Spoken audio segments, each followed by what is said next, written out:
नमस्कार, सुप्रभात, स्वागत है आप सभी का। मैं हूं आपके साथ प्रीति। आइए शुरुआत करते हैं हेडलाइंस के साथ। ईवीएम पर 55 पार्टियों के साथ चुनाव आयोग की बैठक आज। मशीन में गड़बड़ी के मुद्दे और चुनाव सुधारों पर होगी चर्चा।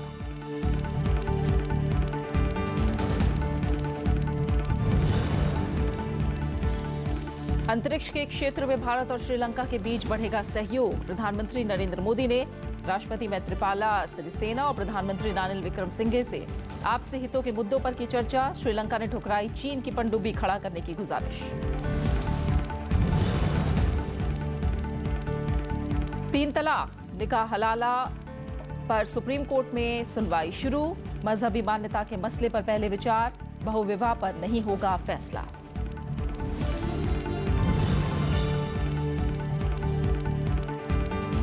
जस्टिस कर्णन की सुप्रीम कोर्ट में याचिका, अवमानना का दोषी ठहराने वाला आदेश रद्द करने की मांग। वकील ने कहा चेन्नई में हैं जज।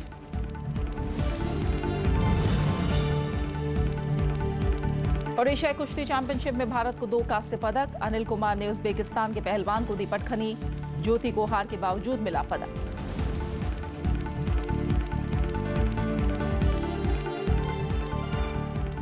ईवीएम को लेकर जारी विवाद के बीच आज लगभग सभी राजनीतिक दल चुनाव आयोग से मिलने पहुंचेंगे। सभी दलों को लेकर बुलाई गई बैठक में आयोग ईवीएम हैक करने की चुनौती से जुड़ी जानकारी दे सकता है। 5 राज्यों में हुए विधानसभा चुनाव के बाद से कई राजनीतिक दलों ने ईवीएम में गड़बड़ी की आशंका जताई है और बैलेट पेपर से चुनाव कराए जाने की मांग की है। ईवीएम मशीनों में गड़बड़ी के आरोपों को गलत साबित करने के लिए चुनाव आयोग ने आज सभी राजनीतिक दलों की अहम बैठक बुलाई है। बैठक में राजनीतिक दलों को जानकारी दी जाएगी कि इलेक्ट्रॉनिक वोटिंग मशीन कितनी सुरक्षित है और इसमें कैसे छेड़छाड़ नहीं की जा सकती। बैठक के एजेंडे में ईवीएम के साथ वीवीपैट को जोड़कर मतदान में पारदर्शिता बढ़ाने का प्रस्ताव भी है। इस मुद्दे पर 16 राजनीतिक दलों ने चुनाव आयोग के समक्ष अपनी चिंता जताई है। ईवीएम के अलावा आज की इस बैठक में और भी कई अहम मसलों पर चर्चा होगी। मीटिंग के लिए चुनाव आयोग ने 5 मुख्य मुद्दे रखे हैं। इस चुनाव में रिश्वतखोरी को सजा वाले अपराध की श्रेणी में लाने का प्रस्ताव शामिल है। साथ ही मतदाताओं को पैसे देकर वोट खरीदने के मामले में नया कानून बनाने का प्रस्ताव भी है। चुनाव आयोग रिश्वतखोरी का दोषी पाए जाने पर उम्मीदवारी रद्द करने के पक्ष में भी है। आयोग चाहता है कि राजनीतिक पार्टियों को मिलने वाले चंदे में और ज्यादा पारदर्शिता लाई जाए। चुनावों को पहले से ज्यादा ईमानदार और पारदर्शी बनाने के लिए बैठक में सभी दलों से सुझाव भी लिए जाएंगे। आज की बैठक में 7 राष्ट्रीय और 49 क्षेत्रीय दलों को बुलाया गया है। आज होने वाली चुनाव आयोग की सर्वदलीय बैठक में राजनीतिक दल तकनीकी विशेषज्ञों को भी ला सकते हैं। Bureau report, Rajya Sabha TV. और इस मसले पर आम आदमी पार्टी ने अपना विरोध तेज कर दिया है। आज होने वाली अहम बैठक से पहले गुरुवार को पार्टी ने चुनाव आयोग के सामने प्रदर्शन किया। साथ ही सर्वदलीय समिति बनाए जाने की मांग की। आम आदमी पार्टी ने गुरुवार को ईवीएम मसले पर चुनाव आयोग के सामने धरना दिया। पार्टी ने चुनावों में वीवीपैट वाली मशीनें उपयोग करने की मांग की। पार्टी ने चुनाव आयोग को ज्ञापन भी सौंपा। हमारे 3 प्रमुख मांगे हैं। पहली मांग ये है कि आज के बाद जो भी चुनाव हो, including Gujarat, to start with Gujarat, every election must be held using the machines of EVM which are equipped with VVPAT. Party विधायक सौरभ भारद्वाज ने ईवीएम की जांच कर ये बताने का दावा भी किया कि किस शख्स ने किस पार्टी को वोट दिया। उन्होंने इस मसले पर सर्वदलीय समिति बनाने की मांग की। इलेक्शन कमीशन की देखरेख के अंदर आप एक कमेटी बना दीजिए। उस कमेटी के अंदर आप सभी पॉलिटिकल पार्टीज के एक रिप्रेजेंटेटिव को डाल दीजिए। उसके अंदर इलेक्शन कमीशन के भी रिप्रेजेंटेटिव्स को डाल दीजिए। हमारी टेक्निकल टीम की हमारे टेक्निकल एक्सपर्ट्स की एक टीम उस कमेटी को ये दिखा देगी, ये साबित कर देगी कि कैसे पिछले चुनाव के अंदर ईवीएम के अंदर धांधली हुई। हाल ही में दिल्ली सरकार ने एक दिन का विधानसभा सत्र बुलाया था। इस दौरान आम आदमी पार्टी के नेताओं ने ईवीएम को हैक करने का दावा करते हुए मशीन में छेड़छाड़ करने का डेमो दिखाया था।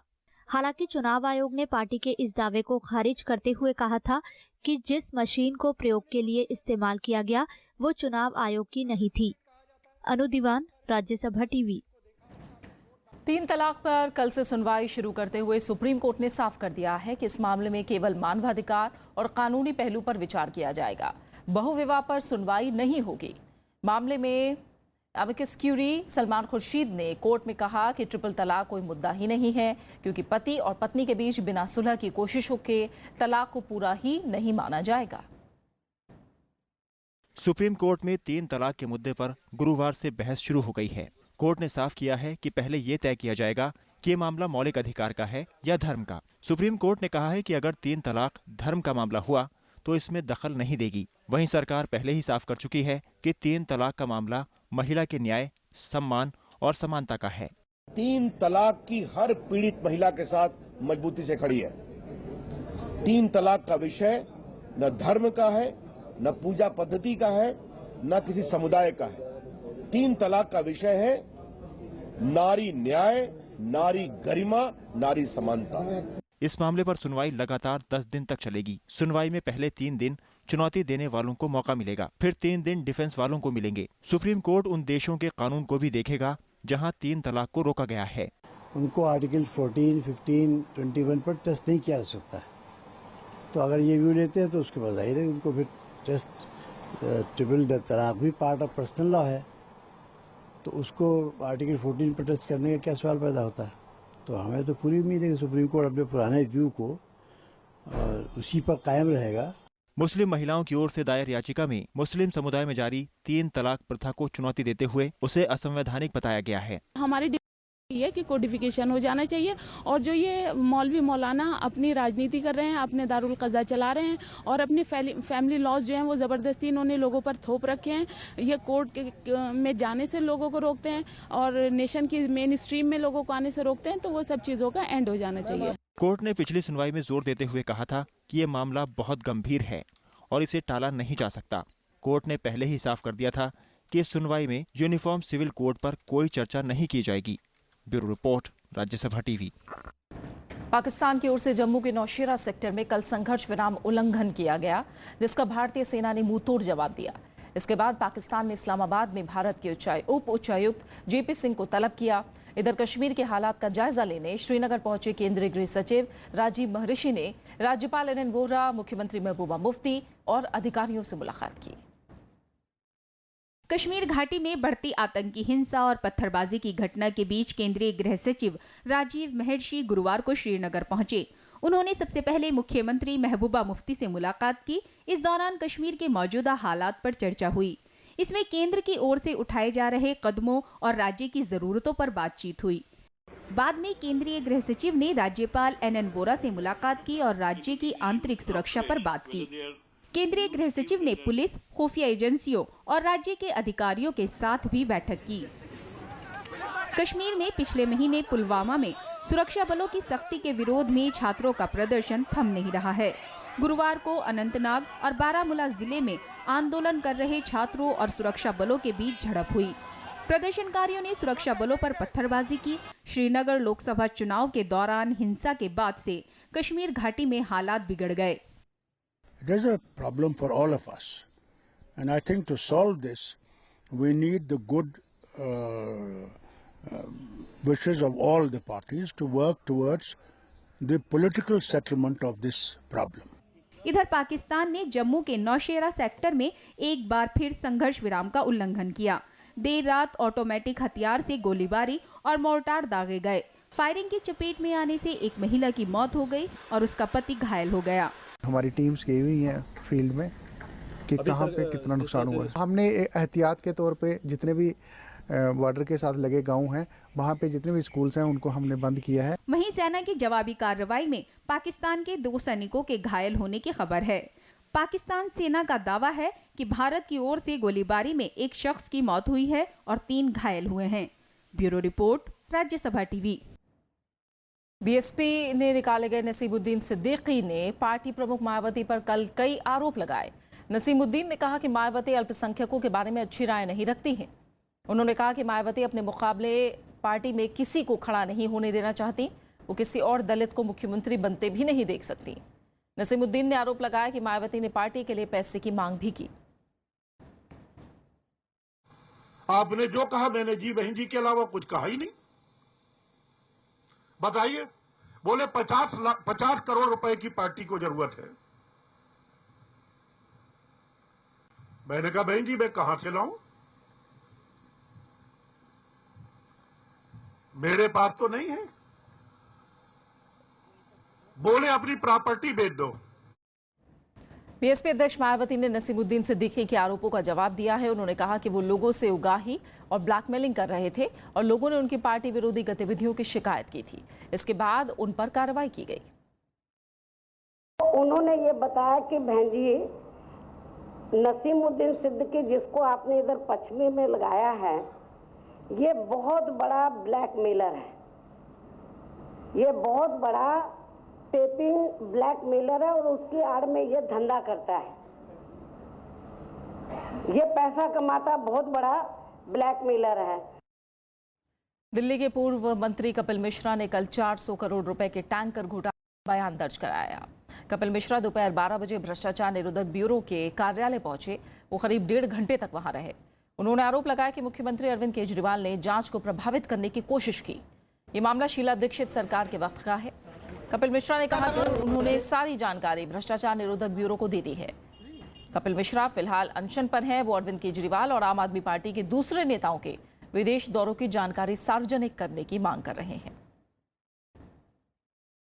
खबरें जारी हैं, लौट रहे हैं एक छोटे से ब्रेक के बाद।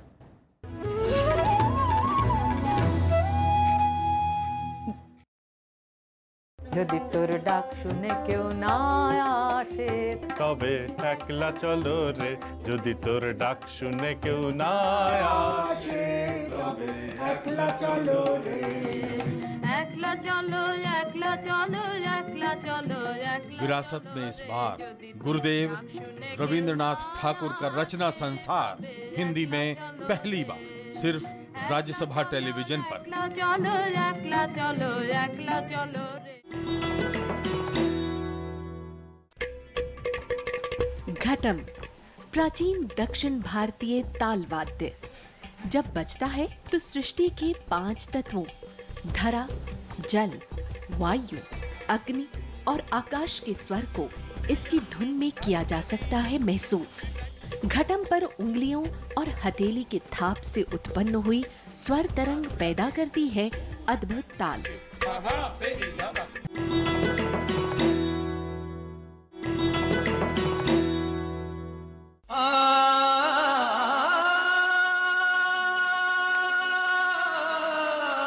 मोहम्मद रफी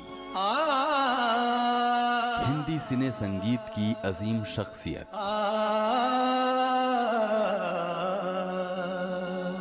तुमने मुझे शहंशाह तरन्नुम के नाम से मशहूर नौशाद के साथ शुरू किया अपना फिल्मी सफर। 36 साल में गाए 28,000 से ज्यादा गीत, वो गीत जो आज भी गूंजते हैं घर घर। तुम मुझे यूं फिल्मी गायन के इस शानदार सफर में उन्होंने 11 भाषाओं में गाए गीत। मुझे यूं भुला न पाओ। सिने संगीत के क्षेत्र में अमूल्य योगदान के लिए मोहम्मद रफी को मिला 1967 में पद्मश्री सम्मान। संग संग तुम भी गुनगुनाओगे, हाँ तुम मुझे यूं भुला न पाओगे, हो तुम मुझे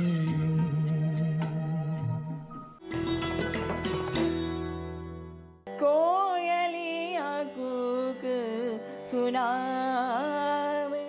कला साधना और संघर्ष की अद्भुत मिसाल।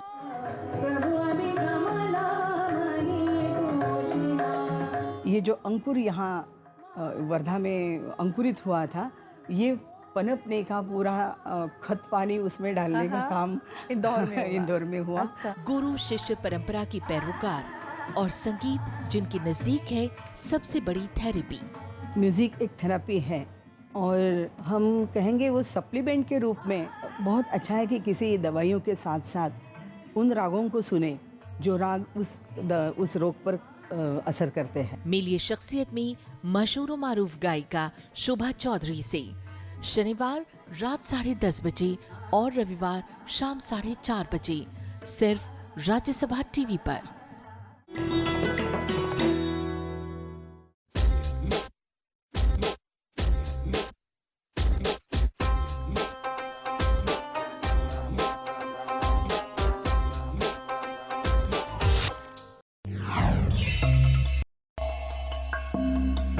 लखनऊ की भूल भुलैया।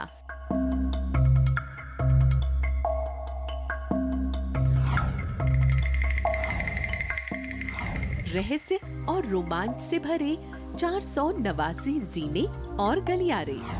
एक बार जो अंदर जाए आसानी से बाहर न आए।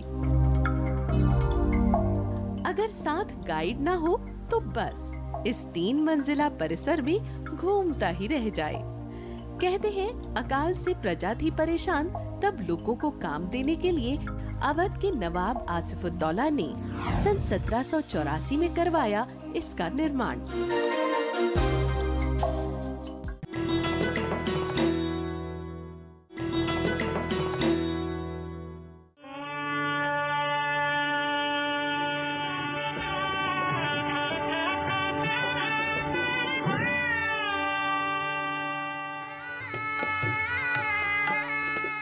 उस्ताद बिस्मिल्लाह खान महान शहनाई वादक, जिनके नाम है कई उपलब्धियां। कांस कलो महोत्सव में शहनाई वादन को दी नई बुलंदियां। आजादी के पहले जश्न में लाल किले से गूंजी उनकी शहनाई और फिर गणतंत्र दिवस पर भी उस्ताद ने बेमिसाल धुनें सुनाई। भारत रत्न के रूप में उन्हें मिला देश का सबसे बड़ा नागरिक सम्मान।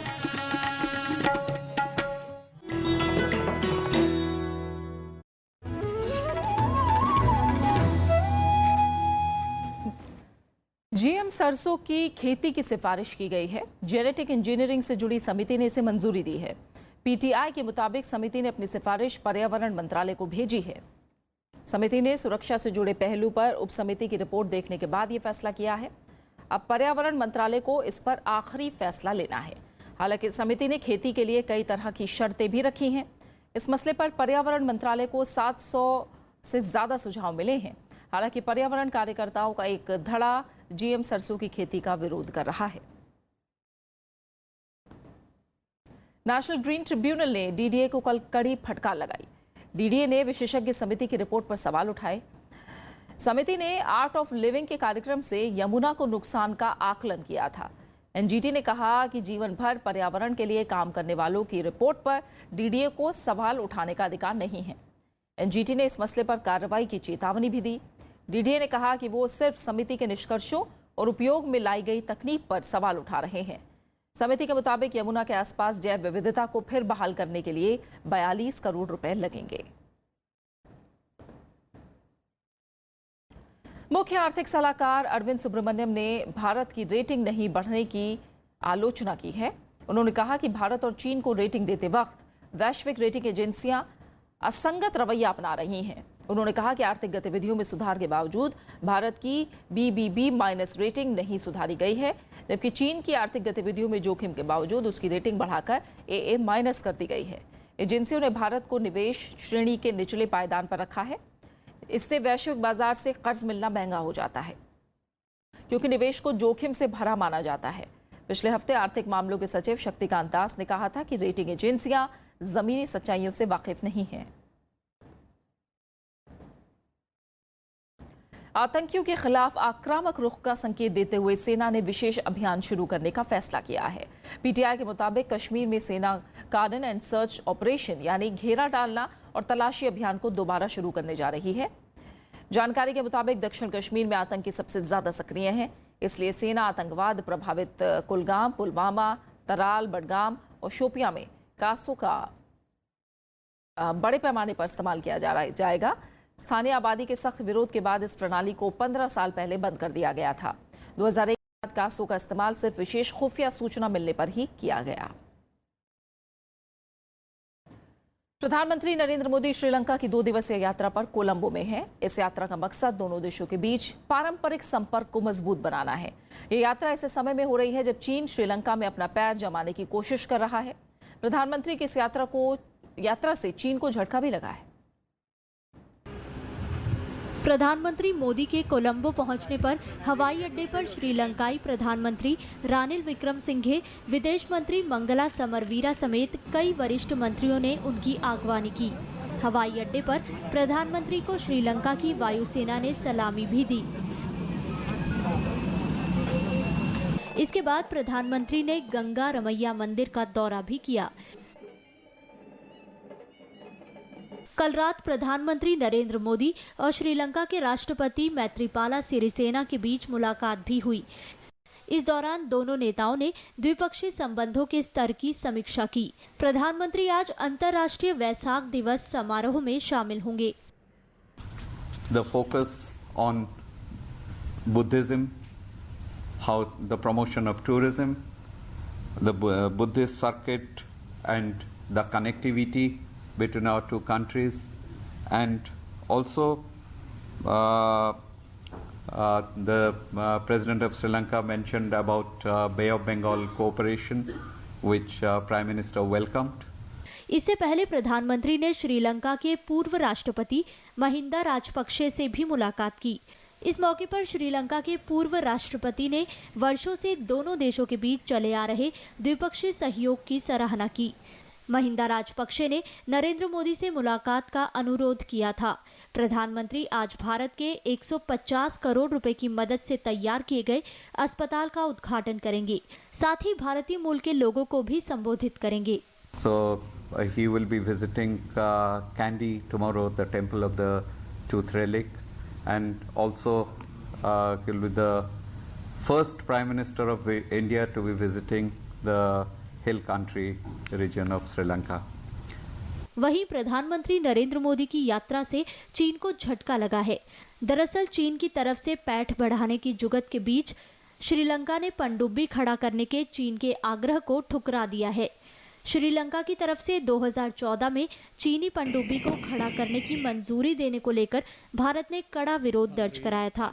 बीते 2 साल में प्रधानमंत्री नरेंद्र मोदी की श्रीलंका के लिए ये दूसरी यात्रा है। Bureau report, Rajya Sabha TV. दक्षिण कोरिया के नए राष्ट्रपति मून जे-इन ने उत्तर कोरिया के मसले पर कल चीन और जापान के नेताओं से बात की।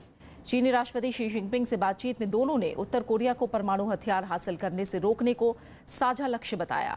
उन्होंने जापान के प्रधानमंत्री शिंजो आबे से बात करके रिश्तों की मजबूती पर जोर दिया। इससे पहले मून ने अमेरिका के राष्ट्रपति डोनाल्ड ट्रंप से भी बात की थी। इस दौरान दक्षिण कोरिया में तैनात अमेरिकी मिसाइल रक्षा प्रणाली पर चर्चा हुई। चीन इसका विरोध कर रहा है। पाकिस्तान और ईरान ने तनाव के बीच संयुक्त सीमा आयोग गठित किया है। द्विपक्षीय मुद्दों को हल करने के लिए इसका गठन हुआ है। दोनों पक्षों के 4 सदस्य होंगे। आतंकवादियों के साथ संघर्ष में ईरानी सीमा प्रहरी मारे गए थे, जिस वजह से दोनों देशों में तनाव है। पाकिस्तान ने कल ईरान के सेना प्रमुख के बयान पर चिंता जाहिर करके ईरान के राजदूत को तलब किया था। वहां के सेना प्रमुख ने कहा था कि अगर पाकिस्तान आतंकियों को नहीं रोकता है तो तेहरान पाक में आतंकवादियों के ठिकानों पर हमला करेगा। आज अंतर्राष्ट्रीय नर्स दिवस है। नोबल नर्सिंग सेवा की शुरुआत करने वाली फ्लोरेंस नाइटिंगेल के जन्म दिवस पर हर साल दुनिया भर में ये दिन मनाया जाता है। फ्लोरेंस नाइटिंगेल का जन्म 1820 में हुआ था। इंटरनेशनल काउंसिल ऑफ नर्सेज ने 1965 से आज ही के दिन अंतर्राष्ट्रीय नर्स दिवस मनाने की शुरुआत की। नर्सों की सराहनीय सेवा के लिए भारत सरकार की तरफ से आज के दिन राष्ट्रीय फ्लोरेंस नाइटिंगेल पुरस्कार दिया जाता है। स्वास्थ्य और परिवार कल्याण मंत्रालय ने 1973 से अभी तक 200 से ज्यादा नर्सों को सम्मानित किया है।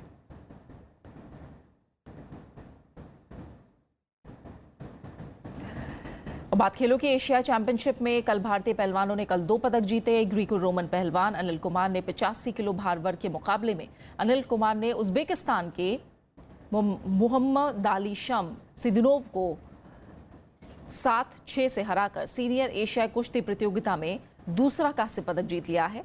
अनिल 85 किलोग्राम में जापान के अत्सुशी मुत्सुमोतो से क्वार्टर फाइनल में 0-7 से पराजित हो गए थे, लेकिन जापानी पहलवान के फाइनल में पहुंचने के कारण अनिल को कांस्य पदक के लिए उतरने का मौका मिल गया। इससे पहले हरप्रीत सिंह ने ग्रीको रोमन शैली के 80 किलोग्राम वजन वर्ग में कांस्य पदक जीता था।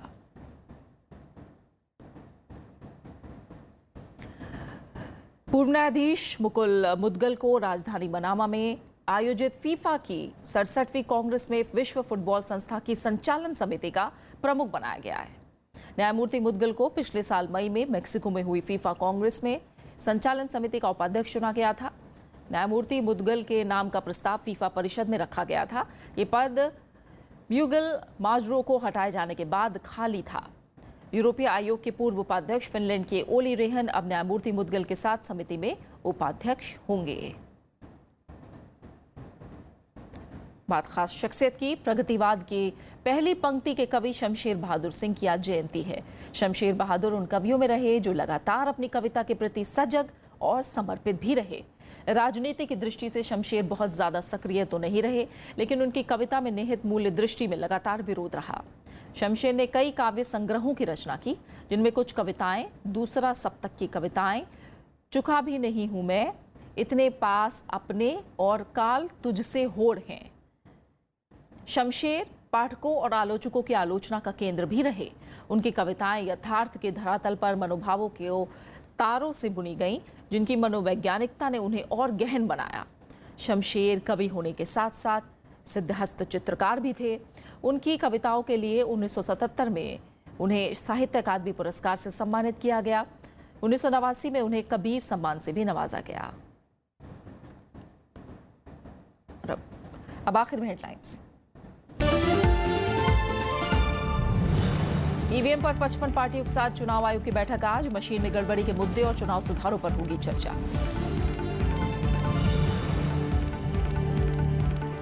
अंतरिक्ष के क्षेत्र में भारत और श्रीलंका के बीच बढ़ेगा सहयोग। प्रधानमंत्री नरेंद्र मोदी ने राष्ट्रपति सिरिसेना और प्रधानमंत्री विक्रमसिंघे से आपसी हितों के मुद्दों पर की चर्चा।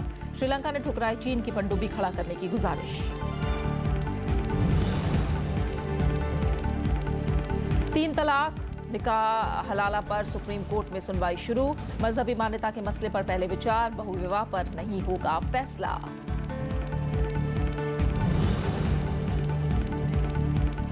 जस्टिस कर्णन की सुप्रीम कोर्ट में याचिका, अवमानना का दोषी ठहराने वाला आदेश रद्द करने की मांग। वकील ने कहा चेन्नई में है जज।